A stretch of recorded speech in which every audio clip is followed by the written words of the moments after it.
जैसे अगर कोई ध्यान कर रहे हैं, जैसे बहुत मेरे पास भी ऐसे केसेस आते हैं, जब ध्यान कर रहे हैं तो वो बिल्कुल से कहेंगे कि एक अलग उसमें चले गए हैं जोन में, उन्हें सराउंडिंग में कोई एनर्जी फील हो रही है। अब वो नहीं पता कि वो पॉजिटिव है कि नेगेटिव है, बट डर भी लग रहा है कि है कुछ, वो क्या है? इन जनरल तो पॉजिटिव ही होती है, क्योंकि आप सिद्धियों को पहचान ही नहीं पाते हो, और ज़्यादातर जो महसूस होती है ना वो देवी एनर्जी होती है मोस्ट लाइकली। मैंने पर्सनली या मोस्टली लोगों ने ना हनुमान जी को आसपास घूमते हुए कमी महसूस किया है, या किसी और एनर्जी को। मोस्टली माता काली महसूस बहुत जल्दी हो जाती है, उनकी एनर्जी ही ऐसी है। मुझे लगता है कलयुग में ना वो बहुत ज़्यादा जागृत है।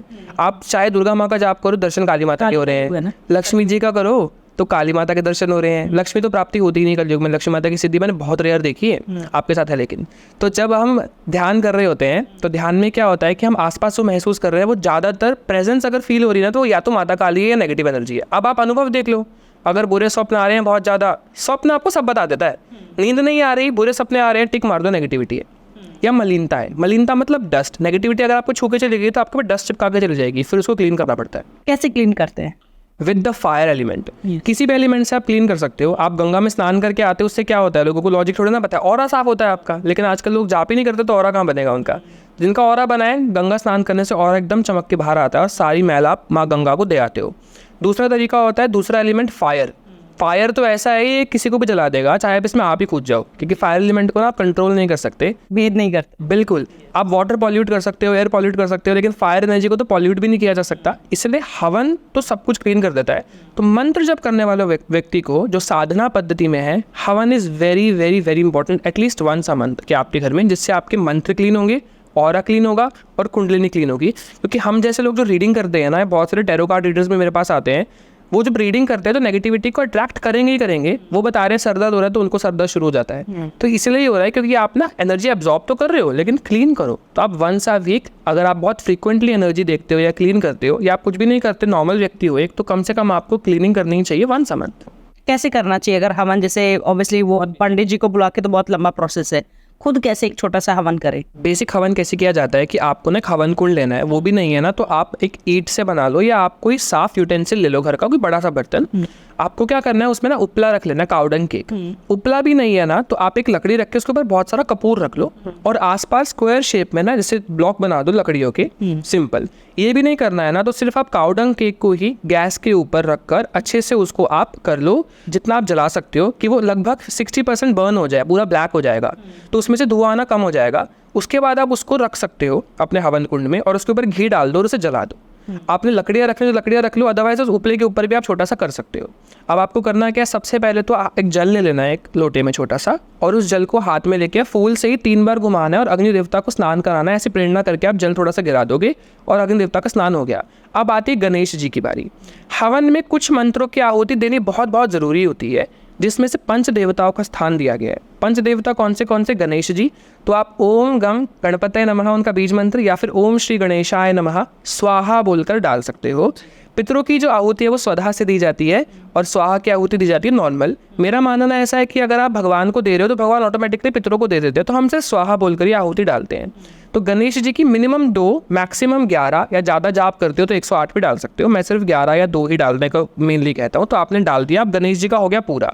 अब हवन सामग्री में डालना क्या है?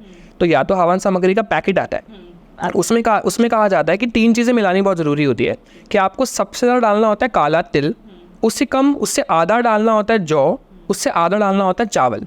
इसके बाद आप लौंग इलायची डाल लो। मिश्री इज़ वेरी इंपॉर्टेंट, कुछ शुगर के लिए कुछ मीठा होना जरूरी है। अब आप इसको मिक्स कर लो, और कुछ डालना है कमल गट्टे, जो कि देवी माता को बहुत प्रिय हैं। धन जो है वो प्रदान करते हैं विष्णु जी की आहुति के लिए, लक्ष्मी जी की आहुति के लिए। और आप डाल सकते हो हल्दी की गांठ। ये भी नहीं डालना है ना, सिंपल आप या तो लौंग इलायची से हवन कर सकते हो। उसमें आपको एक पेयर डालना होता है, 2 डालने होते हैं एक साथ, एक नहीं डालते कभी भी लौंग इलायची से हवन करते हैं तो। या फिर आप सिंपल जो पैकेट आया उस पैकेट से ही कर लो, कोई नीड नहीं है, ऐसे कोई जरूरी नहीं होता। प्रॉपर करने का मन है तो मैंने बता दिया। फिर भी अब आपने गणेश जी की आहुति दी, गणेश जी के पास स्थान आता है गुरु का। गुरु नहीं है तो शिव जी को गुरु माना है तो ओम नमः शिवाय की आप आहुति डाल दो। ओम नमः शिवाय स्वाहा बोल के डाल दो।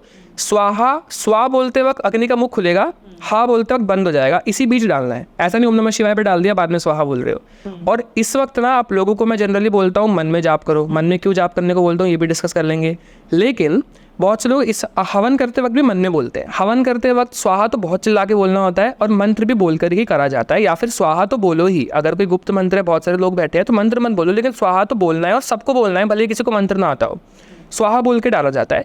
शिव जी की आहुति, गुरु की आहुति के बाद इष्ट का स्थान आता है। जैसे मेरी दुर्गा माँ है तो दुर्गा माँ का, इसके बाद आपने जो भी मंत्र किए सबके डाल दो।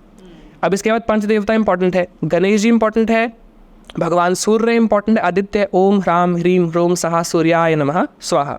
थर्ड आहुति विष्णु जी की डाल सकते हो, ओम नमो भगवते वासुदेवाय नमः स्वाहा, और भी कई से मंत्र है। इसके बाद माँ दुर्गा का स्थान, नवार्ण मंत्र या ओम दुम दुर्गाय नमः स्वाहा, जो मैं जनरली कहता हूँ कि जो नवार्ण मंत्र नहीं जप सकते हैं, बहुत हैवी मंत्र है, ओम दुम दुर्गाय नमः जप लो, वो भी लाल चंदन की माला पर, नॉट ऑन रुद्राक्ष। लाल चंदन आपको नारायणी तत्व देगा, वो बहुत अच्छा तत्व है। इसके बाद हमारा आखिरी स्थान जो आता है शिव जी का, या पांचों में ऐसा नहीं है कि मैं नंबर वाइज बता रहा हूँ, ये 5 रैंडम मैंने बताए हैं। शिव जी का ओम नमः शिवाय स्वाहा तो हमने स्टार्टिंग में गुरु का डाल ही दिया, तो ये पांचों तो इंपॉर्टेंट है। इसके अलावा आपने माँ बगलामुखी की साधना की है तो पीली सरसों ऐड कर लो, क्योंकि उनके लिए तो पीली चीज़ें डाली जाती है, राइट। और बाकी महाविद्या की हैं तो उन सब की आहुति, या नॉर्मल आपने कोई और मंत्र जपे गायत्री माता का तो आप डाल सकते हो। पितरों को आहुति नहीं देनी है, क्योंकि शिव जी के द्वारा गायत्री मंत्र के द्वारा ऑलरेडी ही पितरों को तृप्ति हो जाती है।